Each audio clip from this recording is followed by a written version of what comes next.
We have some good news in the markets this morning as China and the U.S. agreed to trade talks in Switzerland this weekend.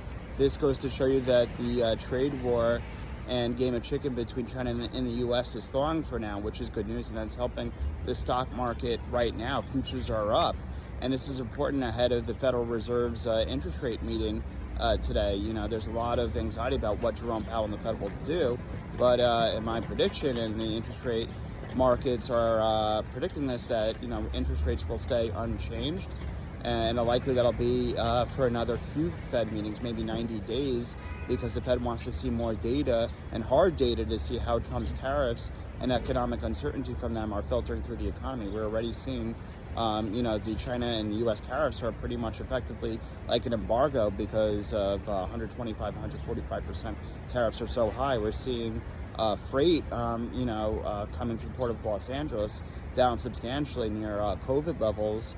And that was, the supply constraints due to the world shutting down. So this is something we have to see in terms of our hard data. Obviously, the European Central Bank is cutting rates, with the same uncertainties in the world. That's partially because they don't count housing in their inflation forecast. Maybe the Fed should be cutting interest rates too. I mean, obviously inflation is going down, egg prices are going down.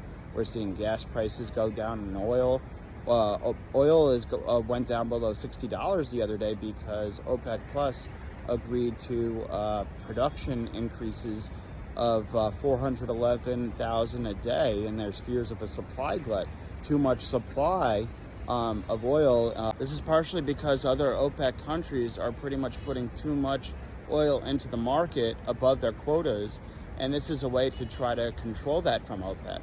But it's causing oil prices to go down, and something that the Federal Reserve should watch, especially because Truflation, last I checked, which is real-time data and often leads the actual inflation numbers, was 1.4%.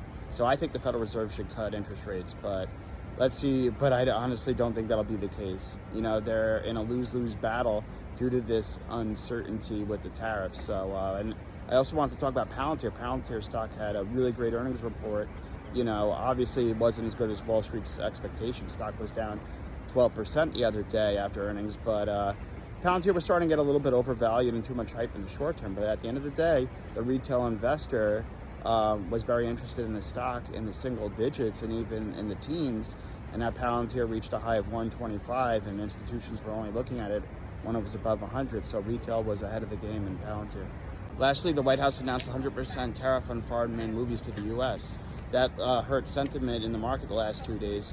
Now all eyes are on trade deals.